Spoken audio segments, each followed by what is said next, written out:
dónde va. Nos damos una idea que, mire, de la consolación no vamos a hablar en esta tarde.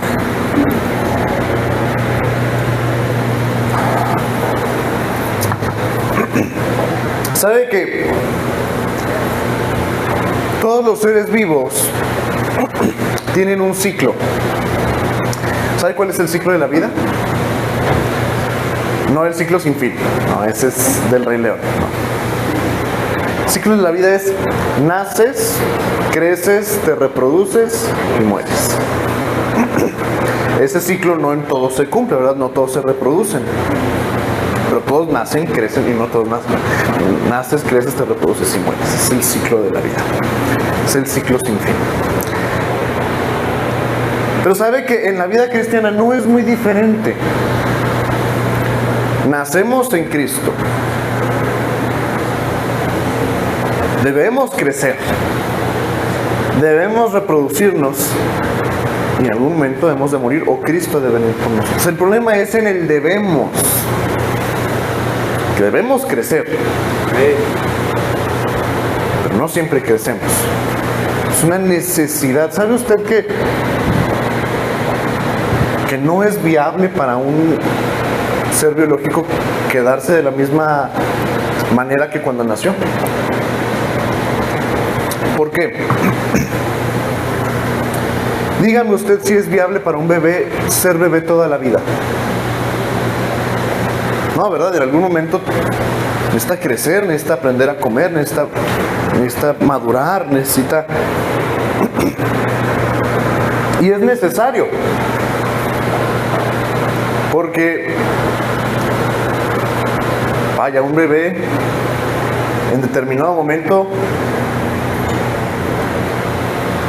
la leche materna ya no va a estar.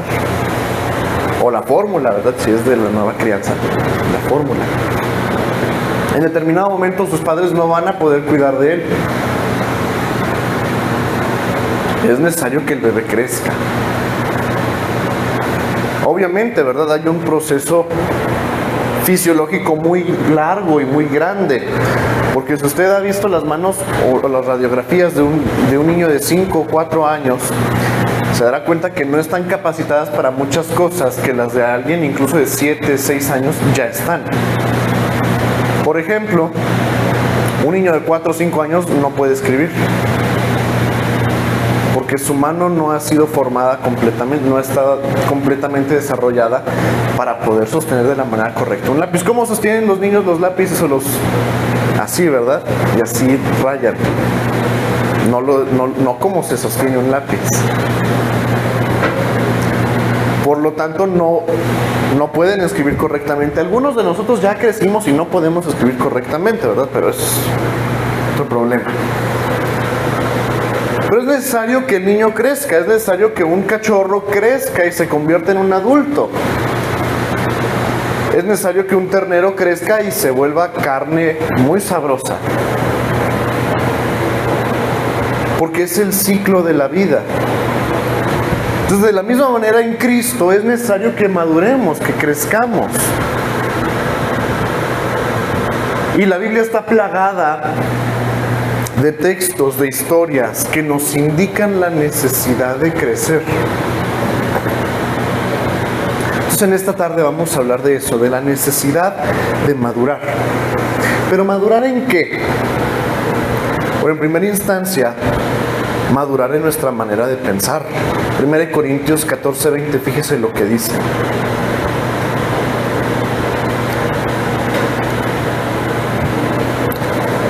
Hermanos, 1 Corintios 14:20, no seáis niños en el modo de pensar, sino sed niños en la malicia, pero maduros en el modo de pensar. Es necesario que nuestra manera de pensar, que nuestra manera de ver las cosas, de nuestra manera de ver la vida, no sea como la de un niño. ¿Cómo piensa un niño? Un niño no mide los riesgos. Un niño se cruza la calle y no importa si hay autos o no. Un niño es caprichoso. Si las cosas no se hacen como el niño quiere, hace un berrinche. Sabe que en la vida, en el mundo, hay muchos niños, muchos adultos con mentalidad de niño. Y a sus 50, 60, 40 años siguen haciendo berrinches, pero berrinches de adulto. Y no hay nada peor de lo que usted pueda ver que un berrinche de adulto. Porque se enojan, gritan, igual que un niño, pero pues ya se ve mal porque son adultos. Platicaba ahorita con la hermana Yori, le decía, a veces la sabiduría llega con los años. Y a veces los años llegan solos.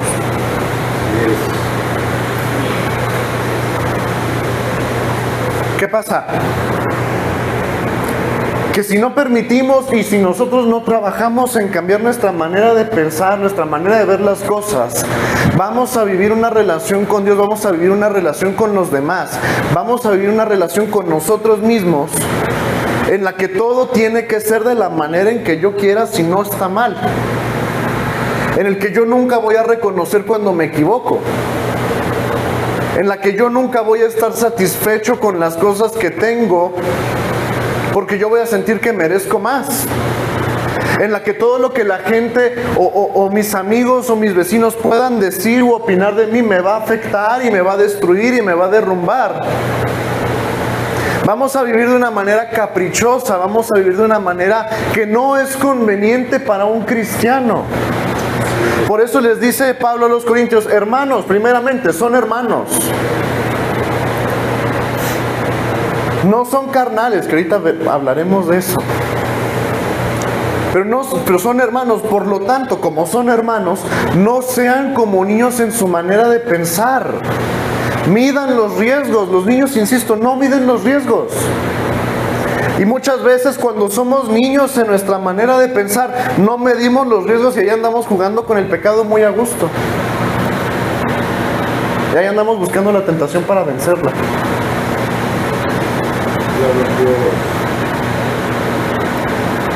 Cuando somos niños, cualquier cosa es causa de un conflicto. ¿Por qué se pelean los niños? Es que me sacó la lengua. Es que me miró feo.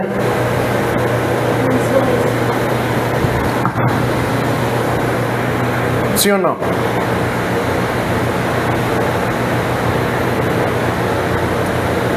Cuando somos niños en nuestra manera de pensar,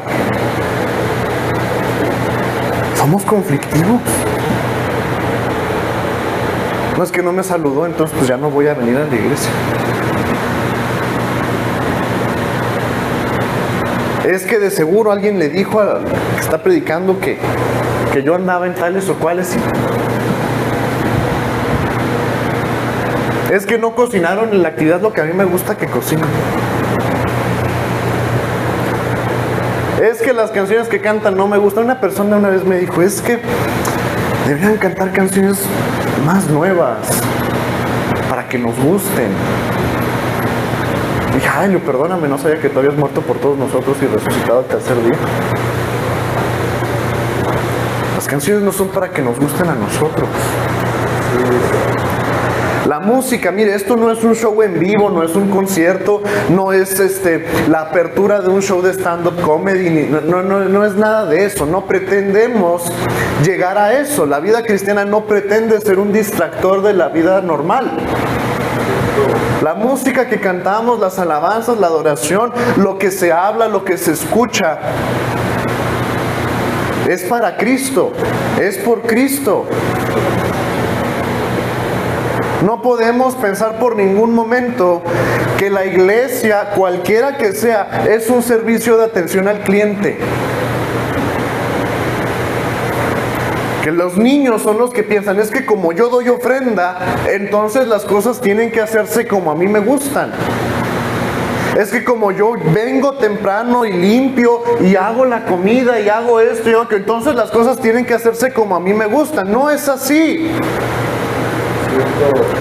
Solamente los niños son caprichosos de esa manera.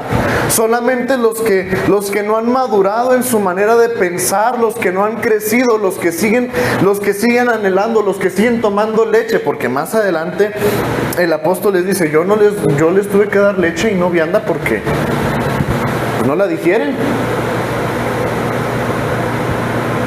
Pero solamente los niños son los que piensan y actúan de esa manera. Son los que no obedecen a la voluntad de Dios. Vea usted el caso de Saúl, el rey, iracundo, conflictivo, celoso.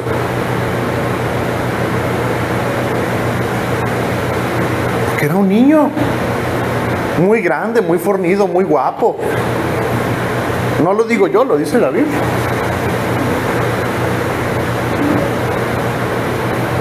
Pero nomás le cantaban, Saúl mató a sus 1000 y David a sus 10,000. Y uy, ¿cómo un pastor mugroso me va a...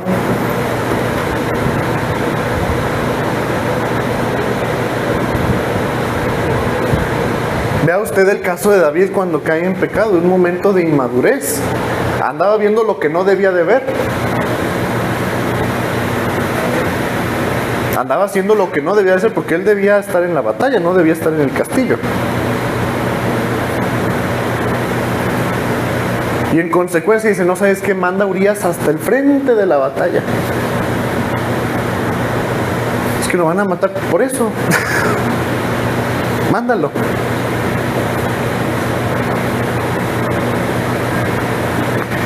Vea usted que cuando somos niños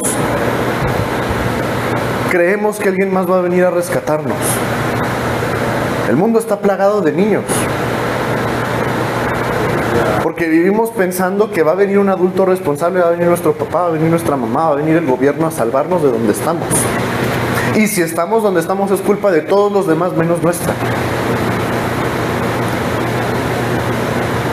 Porque si usted le pregunta al niño, si el niño tira un plato y le dice, ¿qué pasó? Se cayó.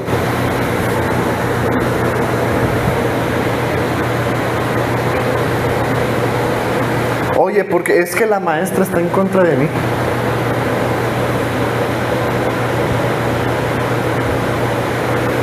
Un niño no sabe tomar su responsabilidad.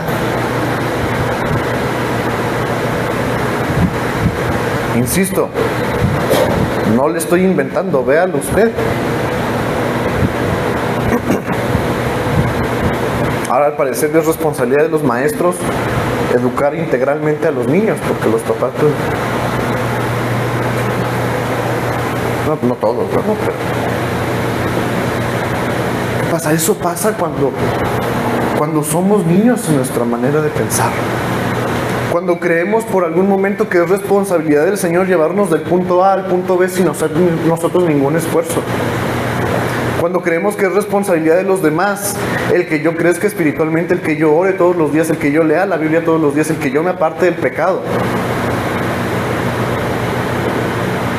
Es que si a mí no me están persiguiendo para saber lo que yo tengo que hacer, yo no tengo por qué hacerlo. Imagínense cuántas personas tendría que haber estado persiguiendo Jesús cuando les decía vete y no peques más. No es responsabilidad del Señor dejarnos o quitarnos del pecado.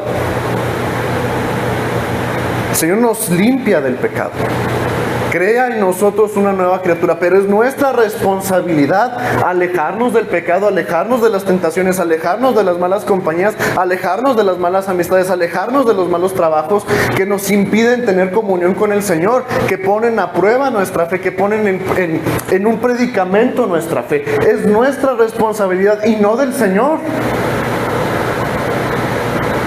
Porque yo puedo decir al Señor, Señor, si no es para mí, envía una señal. Y yo les he dicho, el Señor puede hacer bajar un ángel del cielo aquí que nos diga, no es para ti. Pero si no tomamos la determinación si no tomamos la decisión nosotros de alejarnos de eso, no habrá señal que sea suficiente.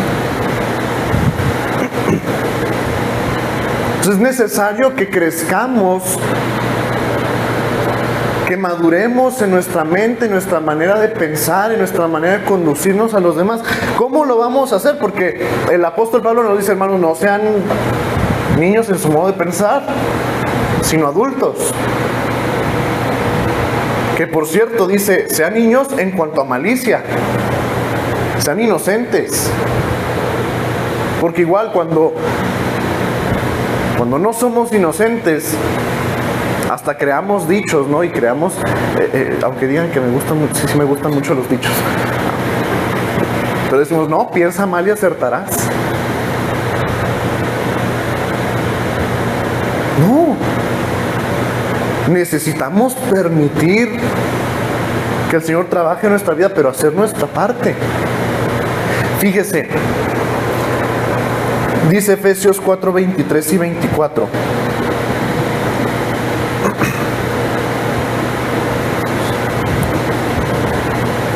Bueno, desde el 22. En cuanto a la pasada manera de vivir, despojaos del viejo hombre que está viciado conforme a los deseos engañosos.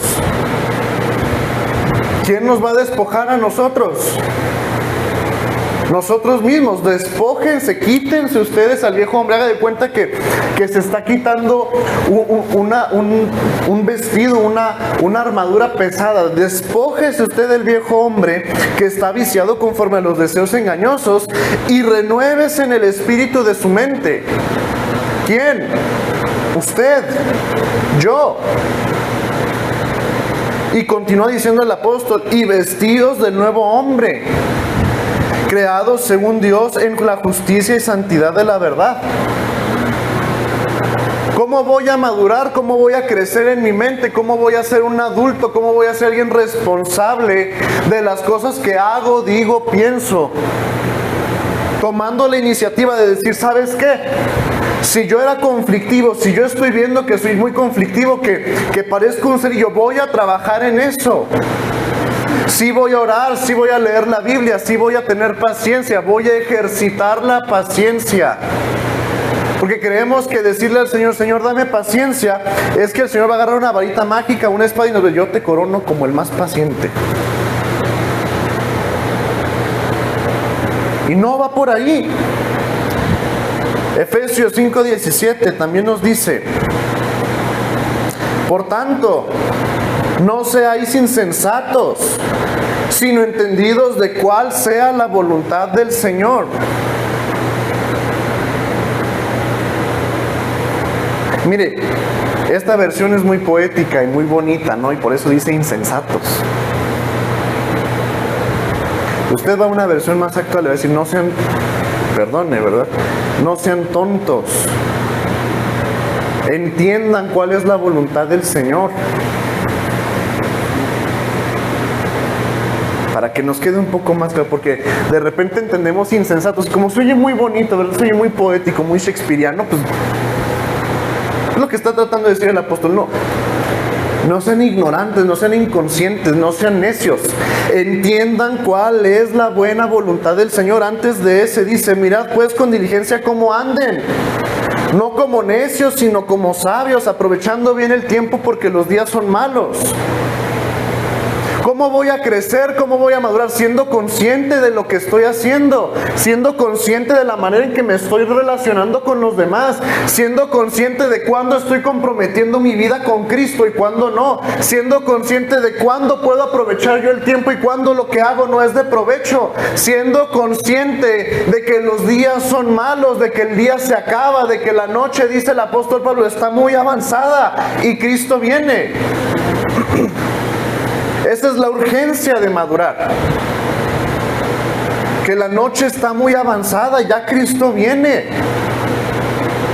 Que no podemos, dice el mismo apóstol en esa carta, por lo tanto, desechando las obras de las tinieblas, deséchenlas, aléjenlas, repréndanlas.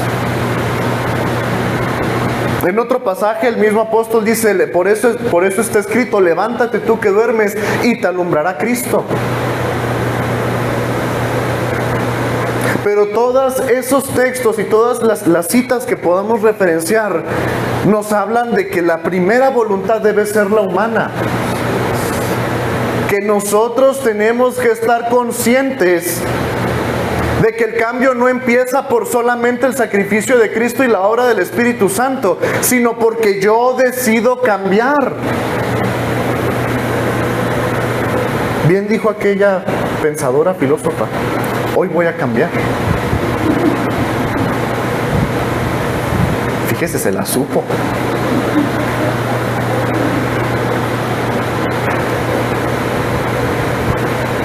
¿Se da cuenta? Aproveche el tiempo. ¿Cómo voy a madurar? Aprovechando el tiempo, siendo consciente. Dígame, ¿cuántas horas pierde en su trabajo tomando café? ¿Cuántas horas pierde platicando con el compañero, con la compañera? Y cosas que no edifican. ¿Cuántas horas le dedica a la televisión?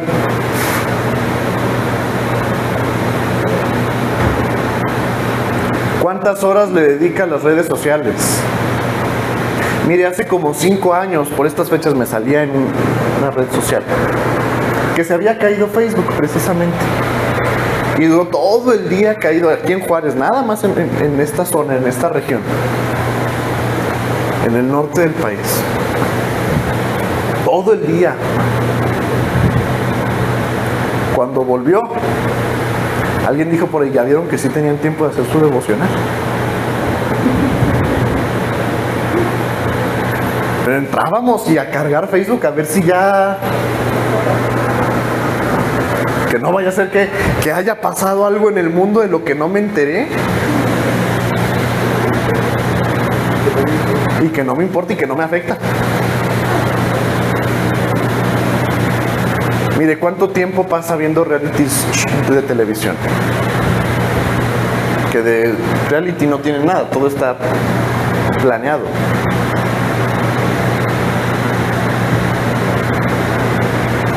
¿Cuánto tiempo pasa chismeando con la vecina?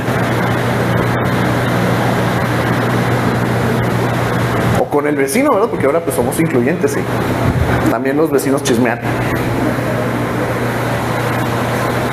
Mirad pues con diligencia cómo andáis, no como necios, sino como sabios. Las cosas que haga. Mire, hasta la manera en que conduce. No como necio, sino como sabio. No como quien va a recibir herencia, decíamos ahorita en la mañana.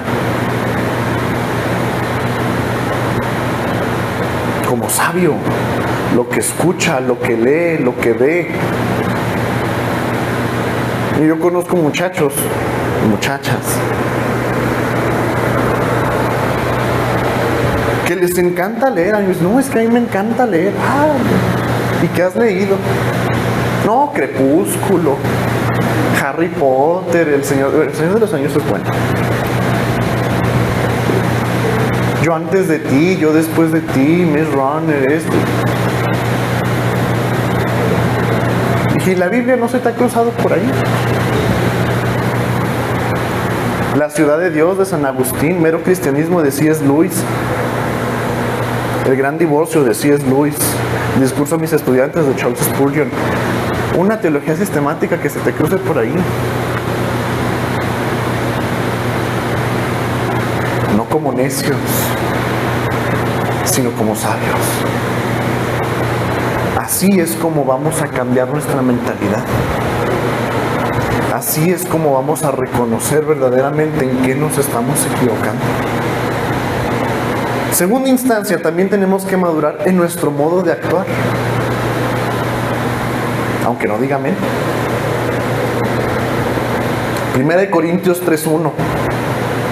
Mira, la verdad yo creo que si de alguna iglesia no me gustaría ser, sería de la de Corinto.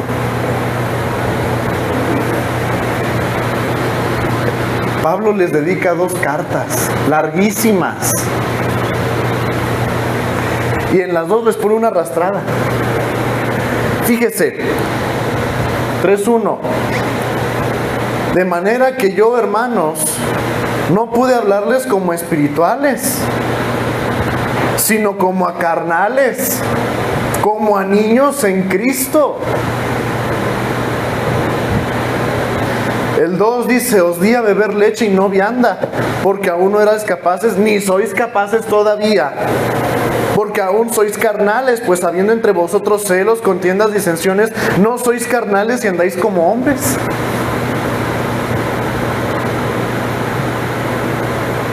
Necesitamos cambiar nuestra manera de actuar, porque de pronto ya no andamos o nunca hemos andado como espirituales, sino como carnales. Mire, entramos a un lugar y huele a carnicería.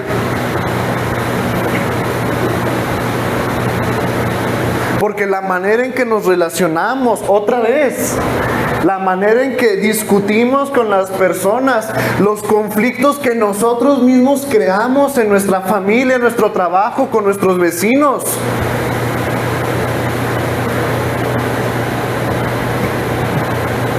¿Cómo me relaciono yo con mi esposo, con mi esposa, con mi hijo, con mi sobrino, con mi hermano, con mi tío? ¿Cómo me relaciono yo con mi jefe, con mi compañero, con mi subordinado? ¿Cómo me relaciono yo con la gente que me visita? ¿Cómo me relaciono yo con mis amigos? ¿Qué cosas hablo cuando estoy con mis amigos de más confianza?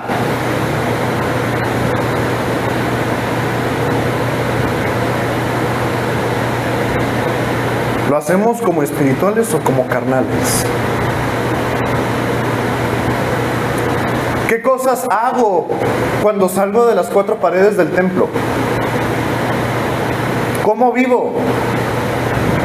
¿Como espiritual o como carnal?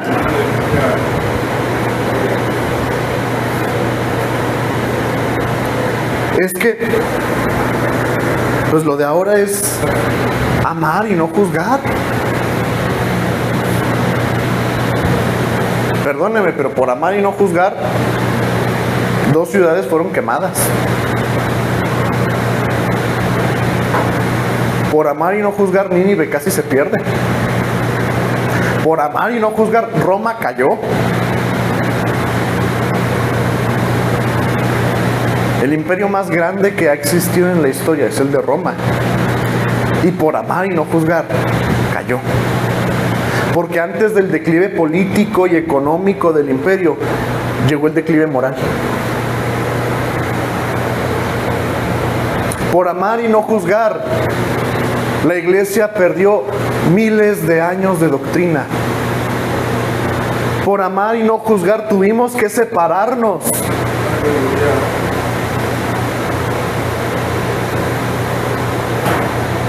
Alguien dijo en una ocasión que, como Pablo en Romanos escribe que él quería ir a España,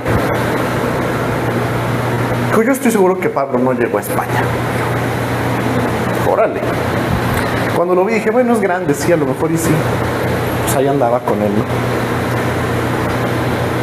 Porque si hubiera llegado a España, no nos hubiera llegado el evangelio que nos llegó aquí a Latinoamérica. Menos que el apóstol Pablo murió en el 60, 80 después de Cristo. El evangelio a América Latina llegó en 1521, 22. 1400 y garra de años después.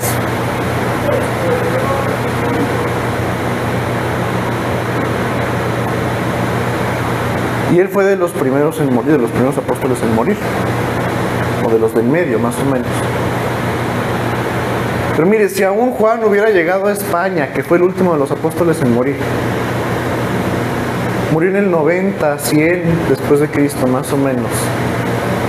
1400, 1300 años antes de que España llegara a Latinoamérica. ¿Qué pasó? Amamos y no juzgamos. Anduvimos como carnales y no como espirituales.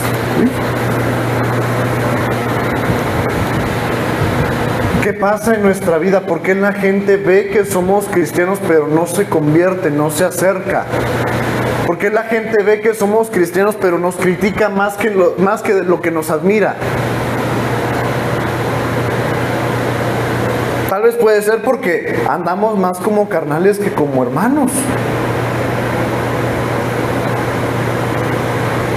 Porque ve que en nuestro matrimonio, que en nuestra familia hay celos, hay contiendas, hay disensiones, hay chismes, hay peleas. Porque déjeme digo que lo que enlista aquí el apóstol Pablo es poco, porque las mujeres eran chismosas, rencillosas, peleoneras, conflictivas. Los hermanos, los cristianos, terminaban yendo a juzgados civiles seculares porque ya se andaban agarrando. A lo mejor aquí no pasa, en otra iglesia sí. Pero otra vez vuelvo a lo que dice Efesios: mirad cómo andéis. No como necios, sino como sabios. ¿Cómo vamos a madurar en nuestro actuar? ¿Cómo vamos a detectar las cosas que hacemos y que están mal?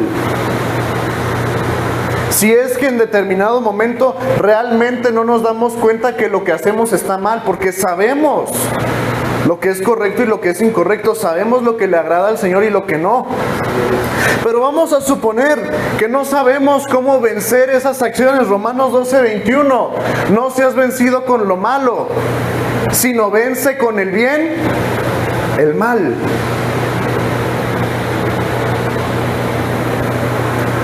No te dejes arrastrar por la maldad de la sociedad, no te dejes arrastrar porque el resto de tu familia hace lo mismo. No te dejes arrastrar por los pensamientos que comen tu alma. No te dejes arrastrar por los ataques del enemigo. Vence con el bien el mal.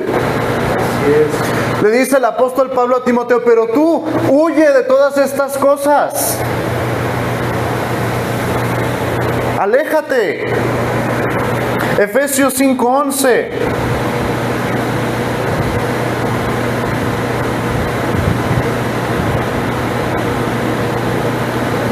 Y no participéis en las obras infructuosas de las tinieblas, sino más bien reprendedlas. La semana pasada se hablaba de algo parecido a esto. Si vivimos por el Espíritu, andemos también por el Espíritu. Pero los que están en Cristo han crucificado su carne. Cuando el apóstol Pablo dice: ya no vivo yo, sino Cristo vive en mí, las cosas que vivo en la carne ahora las vivo, que viví en la carne ahora las vivo en la fe del Hijo de Dios, no solamente es un rayo de esperanza. Cuando el apóstol Pablo dice que todas las cosas viejas pasaron y aquí todas son hechas nuevas, no solo es un rayo de esperanza para creer que verdaderamente en Cristo podemos cambiar, sino que es una responsabilidad. Las cosas viejas ya pasaron, ya no las traigas de nuevo, son todas las cosas hechas nuevas. Permite que las cosas que son hechas nuevas en Cristo afecten tu vida. Permite que la buena voluntad de Dios, agradable y perfecta, afecte tu vida. Permite que la obra del Espíritu Santo se haga una realidad en tu vida. Permite que lo que dice el apóstol Pablo en Filipenses 1:6, estando persuadido de esto, que el que comenzó en vosotros la buena obra la perfeccionará hasta el día en Jesucristo. Permitamos que eso sea una realidad en nuestra vida. No participemos de las obras infructuosas de las tinieblas. Y hay gente que se agarra aquí nomás para hablar contra el Halloween, pero no se refiere solo contra esas cosas. Porque dicen tinieblas y pensamos pues en eso, ¿no? En brujas, en hechiceros, en Voldemort, en Harry Potter, todo eso. Pues las obras infructuosas de las tinieblas son todo lo que atente a la verdad de Dios. Mentiras, chismes, contiendas, celos, rencillas. Porque hay gente, mire, déjenme le digo que se romantizan los celos. Es decir, se hace ver bonito. No, es que me cela porque mamá. No, lo cela porque es inseguro. O porque usted ya se la hizo, una de dos.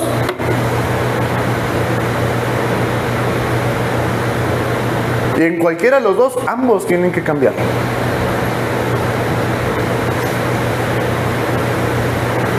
Hay quien romantiza, y lo digo con mucho pesar, pero incluso hay quien romantiza la violencia intrafamiliar.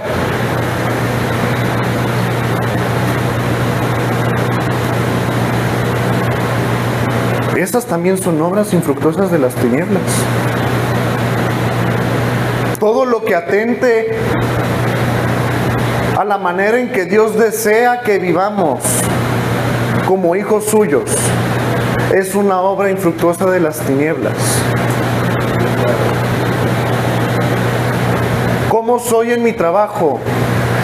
Les he dicho en otras ocasiones, si yo soy pintor y pinto casas a domicilio, porque pues nomás se puede pintar casas a domicilio, por si no sabía. Está muy difícil llevarse pared por pared luego.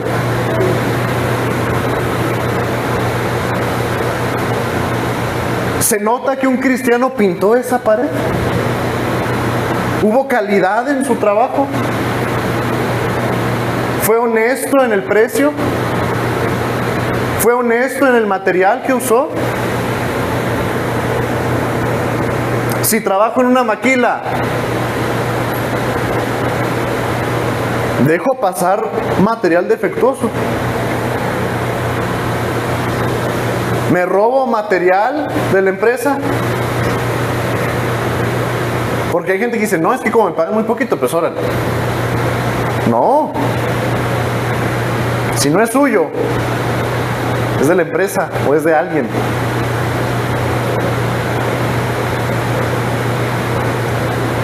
Si trabajo en la construcción, ¿se nota que alguien que es cristiano construyó esa pared? Igual, ¿fue honesto con el material, con el precio, con la mano de obra? Todas esas cosas demuestran nuestro andar como cristianos. Si yo corto el cabello y lo corto mal, pero mal, como me lo cortaron a mí,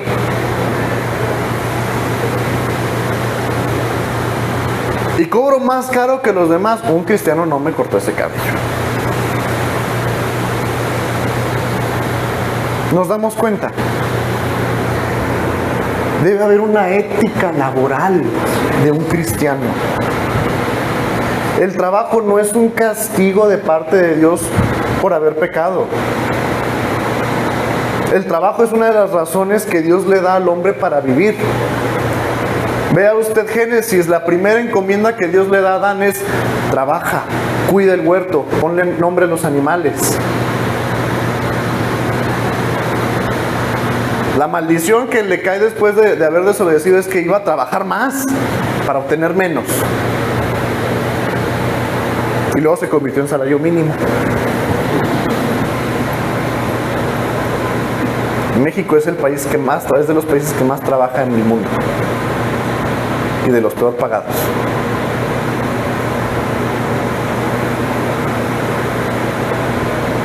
Pero todo eso, toda esa ética laboral, ética relacional, ética en nuestra relación con los hermanos de la iglesia, con los inconversos, con todo lo que hacemos, tiene que ver cómo andamos. El Señor Jesucristo dice en Mateo 5, así alumbre vuestra luz delante de los hombres, para que vean vuestras buenas obras y glorifiquen a vuestro Padre que está en los cielos.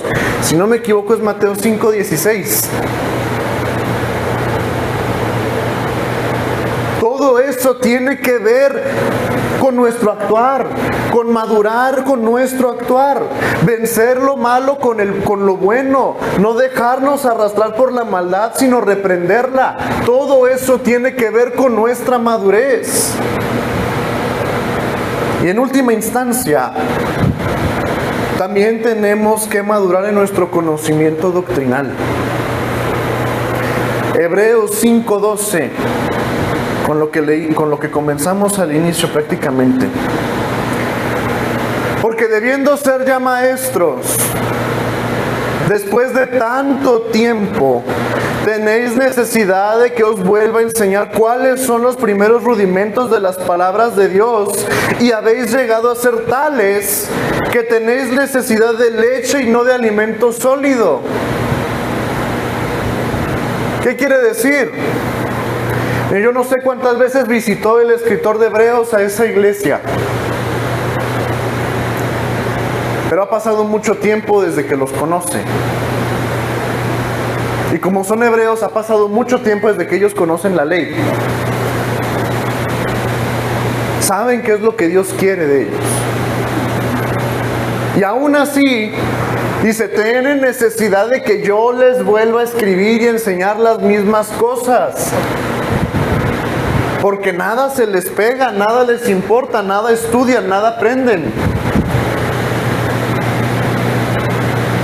¿Cuántos años tenemos, hermanos, de haber conocido a Cristo? No me responda, no se exhiba de esa manera.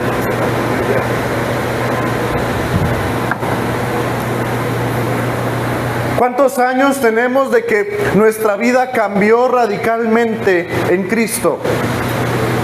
No me responda, por favor. Yo sé más o menos cuántos años. No se exhiba públicamente porque entonces sí. Y todavía muchas veces tenemos necesidad de escuchar una y otra y otra y otra vez lo mismo.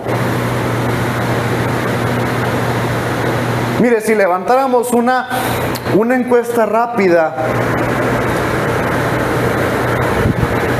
para preguntar quiénes de aquí pueden decirme o explicarme lo que es la Trinidad, ¿cuántos podrían hacerlo?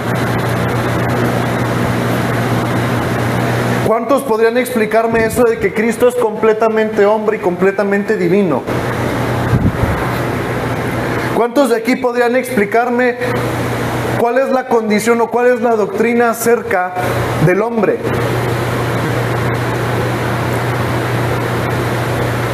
¿Cuántos de aquí podrían explicarme qué pasa cuando un hombre muere? Se acabó el amén. ¿Cuántos de aquí pueden decirme los libros de la Biblia? Yo sé cuántos, no me digan. Desde Génesis hasta Apocalipsis. Debiendo ser ya maestros, tenemos necesidad de que se nos repitan una y otra y otra y otra y otra vez las mismas cosas. Juan, el apóstol, está en las mismas condiciones. Sus 3 cartas, ¿de qué hablan? ¿Del amor? Mire, yo a la segunda le hubiera dicho, oye, ya, pues ya, ¿no? Eso nos demuestra que no se amaban, que no habían aprendido lo que era el amor, que no entendían genuinamente que el que dice que está en la luz debe de andar como Jesús anduvo, que aquel que dice que está en la luz y aborrece a su hermano está en tinieblas. El apóstol Pablo les recalca a la iglesia una y otra vez y les vuelve a decir al final, a Timoteo, si no me equivoco, si alguno no da sustento y mayormente para los de su casa ha negado la fe y es peor que un incrédulo. El apóstol Pedro, sed santos porque yo vuestro Dios soy santo. Ya lo conocían.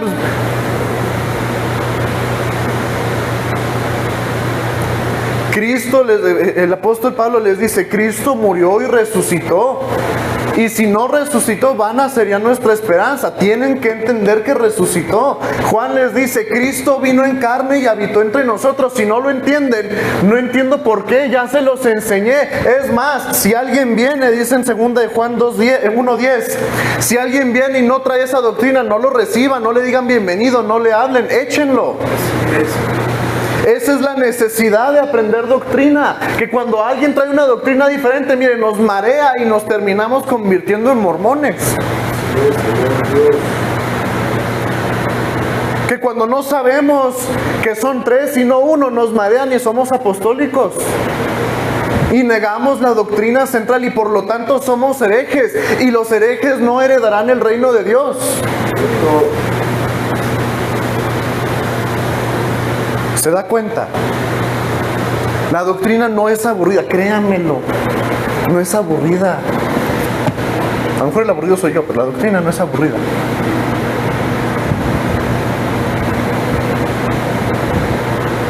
Ahí estamos diciendo el proverbio, enséñame, oh Jehová, tus caminos. ¿Cómo? Dígame. ¿Cuántas veces ha leído la Biblia completa? ¿Cuántas veces estudia genuinamente lo que usted cree? ¿A cuántos falsos predicadores oye a la semana? Creemos que porque están en el canal cristiano ya... No. Déjenme digo, hay adventistas, hay apostólicos, hay testigos que predican en el canal cristiano. Déjenme le digo otra razón por la que es importante. Fíjese lo que dice.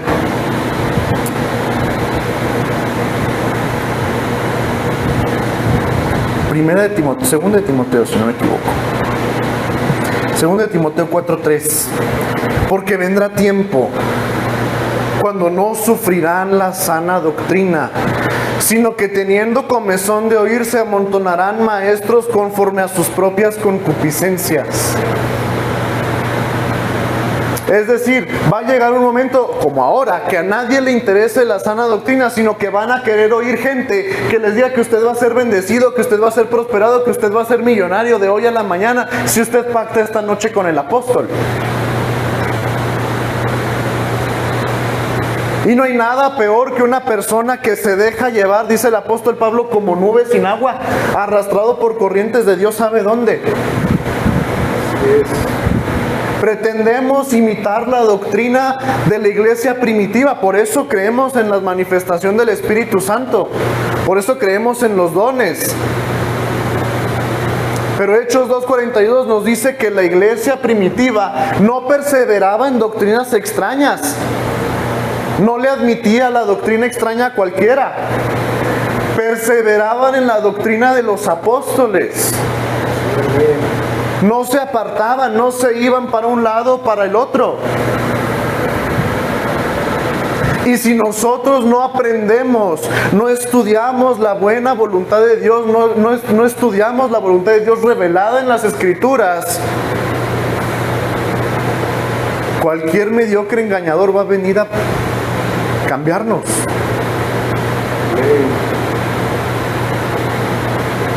Es necesario crecer. Es necesario madurar en nuestra doctrina. Por eso comenzamos leyendo que el niño no es el que come cualquier alimento, es el adulto, el que ha ejercitado su discernimiento para lo bueno y lo malo, el que entiende la diferencia. No puede anhelar servir al Señor. No puede creer por un momento que es un buen cristiano si usted ha decidido estancarse en estas tres: en su manera de pensar, en su manera de actuar y en su conocimiento de la palabra del Señor. ¿Cómo vamos a madurar en nuestro conocimiento?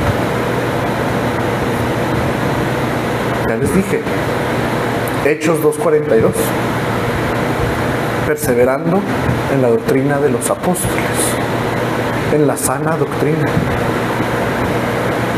Las cartas a Timoteo, a Tito, las cartas de Juan también nos recalcan mucho esto. Le dice Pablo a Timoteo, si no me equivoco, pero tú predica la sana doctrina. Le dice a los Efesios, a los Filipenses, lo que aprendieron de mí, lo que vieron de mí, lo que vieron que yo hiciera, eso. No más. Aprendiendo, sí, la buena doctrina, pero perseverando en ella. Porque de pronto, y con esto termino, de pronto creemos que como nos movemos mucho, como creemos mucho en las manifestaciones del Espíritu, andamos buscando algo que sea nuevo, que sea más fresco, que sea más innovador. Y si allá se caen, pues vamos a caernos. Y si allá echan un mortal doble, pues no lo echamos porque pues no tenemos la condición. Y si allá hay un pseudoprofeta que dice, yo veo una letra escarlata en ti, ahí vamos y le creemos al pseudoprofeta. Que suena más a espíritu de adivinación que a profecía.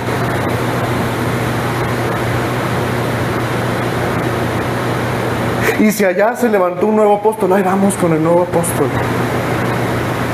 No, se trata de perseverar en la sana doctrina. Vamos a ponernos de pie.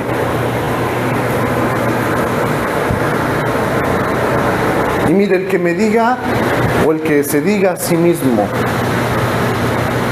que no tiene que crecer en alguno de esos aspectos, se está engañando.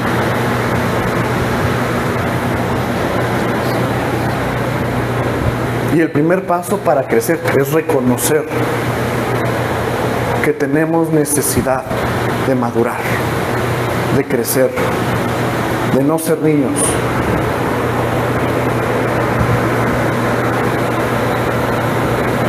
Hoy sí dígale al Señor, enséñame, oh Jehová, tus caminos. Dígale al Señor, hagas tu voluntad así en la tierra, así como en el cielo, en la tierra.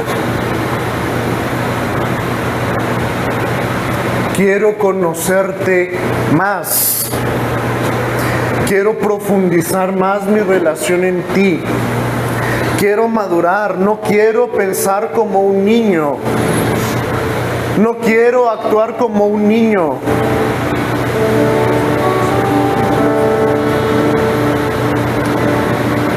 Pásele al altar.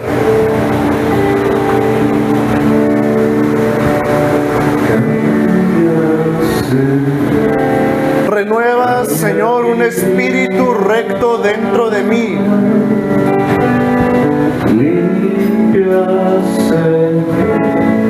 Señor, si hay algo que tengamos que sacar de nuestra vida,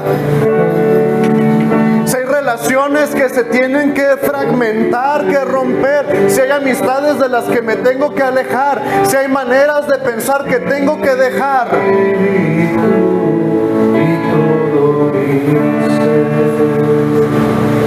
si hay pensamientos en mi corazón, en mi mente, que tengo que dejar, hoy los entrego a ti. Si hay cosas que desconozco de tu palabra, hoy me comprometo a conocerte más. Señor, si mi manera de vivir, si mi manera de relacionarme no es la correcta con mis amigos, con mis vecinos, con mis compañeros de trabajo, hoy me comprometo a caminar como tu Hijo Jesucristo, a alejarme del pecado, de la maldad, de la corrupción, a no andar irresponsablemente, a no vivir de una manera irresponsable. Hoy me comprometo, Señor, a andar en el Espíritu, porque sé que la noche está muy avanzada, porque sé que tu Hijo Jesucristo no ha de tardar en venir.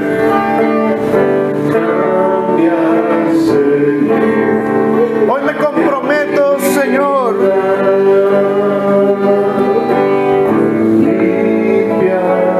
hoy te pido, Padre, que tu Espíritu Santo nos guíe a toda verdad y a toda justicia, que nos muestres cuál es tu buena voluntad, agradable y perfecta, que rompas, Señor, las cadenas que me atan a ciertas actitudes, a ciertas acciones, a ciertos pensamientos. Señor, renueva un espíritu recto dentro dentro de mí. Hoy te entrego, Señor, mi manera de vivir.